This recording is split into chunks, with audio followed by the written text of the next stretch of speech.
खुलुमबाय। दिनै जों मोनसे गोनांथार आयदाखौ लानानै दिनैनि बे खौरां मेलखौ जों लानाय जादों।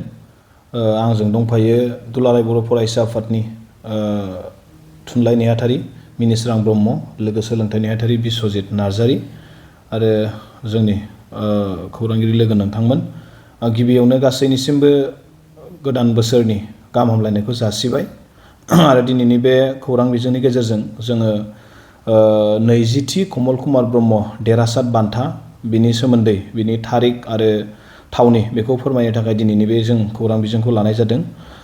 दुलाराय बर' फरायसा आफादा बोसोरफ्रोमबो जोङो मेट्रिक आनजादाव उथ्रिसारनाय जौसिन 10थि मासि सायख'नानै जों कमल कुमार ब्रह्म देरहासात बान्था जों होनाय जायो आरो बेखौ देग्लाय 20थि खेबनि थाखाय जों होनो थाखाय साखाफारा जों जादों आरो बेयाव मोननो हानाय फरायसाफोरनि फारिलाइखौ बा फरायसाफोर बिजिरनि मुंखौ जों फोसावखाबाय सिगाङाव।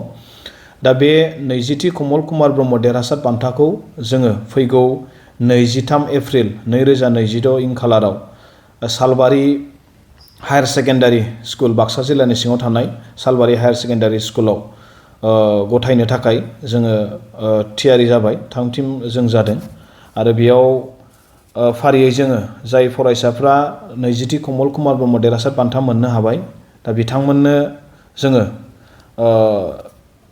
23 एप्रिल 2026 इं खालाराव सालबारि हायार सेकेन्डारियाव जोङो जि बान्था जों बेखौ हरनाय जासिगोन आरो बे बान्थाजों लोगोसे जों गांसे मान बिलाइ जों होनाय जायो। लोगोसे जोङो 10,000 रां साफ्रोमबो बिजाथिनो जों होनाय जायो आरो गांसे डिक्सनारि, लोगोसे गांसे बिजाब, आरोबाव कमल कुमार ब्रह्म बिथांनि गांसे जिउ खौरां बिजाब जों होनाय जायो। बेजों लोगोसे 2006 मायथाइनिफ्राय दिनैसिम 2026 मायथाइसिम कमल कुमार ब्रह्म देरहासात बान्था मोननो हानाय फरायसाफोरनि जि मोनसे फारिलाइ, बिनि मोनसे बिजाब जोङो सेबखांनानै दिहुनो, जों बेखौ होनाय जायो। लोगोसे दुलाराय बर' फरायसा आफादजों सेबखांजानाय माखासे बिजाब जोङो फारियै मुगानि साखि, खौरां बिलाइयाव एबसु, मावफारि बिदां, समनि बिबुंसार, जों बे बिजाबफोरखौबो जों साफ्रोमबो फरायसुलि बा जाय फरायसाफ्रा कमल कुमार ब्रह्म देरहासात बान्था मोननो हादों बिथांमोननो जोङो होनाय जायो।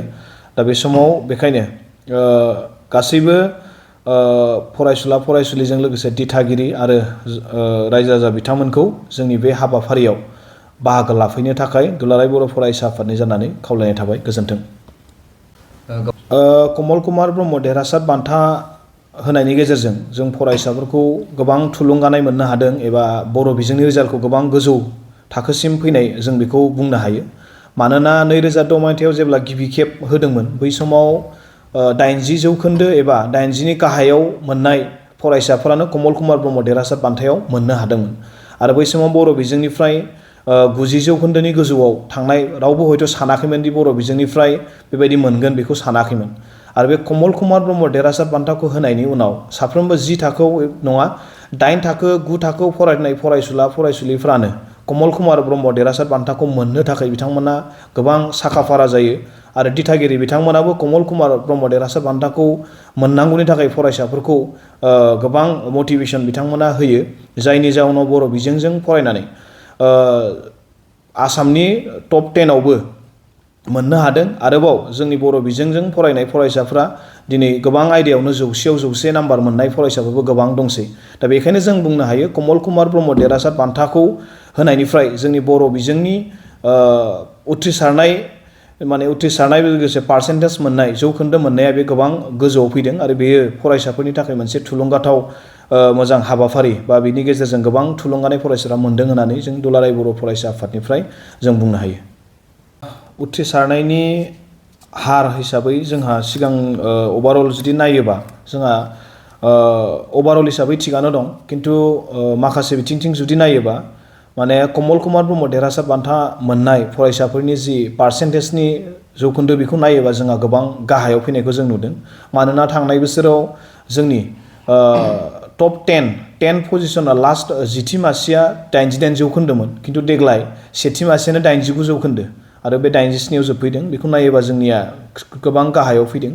आरोबाव माखासे जिल्लाफोरा जोंहा चिरां जिल्लाया सेथियाव थायोमोन, नाथाय बेबो गोबां गाहायाव फैबाय आरो बिदिनो गुबुन गुबुन जिल्लानि रिपर्टखौ नायोबा गोबां गाहायाव फैदों दा बे हिसाबै ओभारअल रिजाल्ट हिसाबैबा माने उथ्रिसारनाय जौखोन्दोआ थिगानो दं माखासे खिन्थु जोंनि क्वालिटिखौ नायोबा आरोबाव माखासे जिल्लाफोरा सिगां जेरैबायदि मोनो बेखौ नायोबा जोंनि बर' बिजोंनि बा जोंनि बर'फोरनि जि रिजाल्ट बियो एसेबां जोंनि थाखाय माने गोजोनथावना जायाखै होननानै जों बुंनो सानो।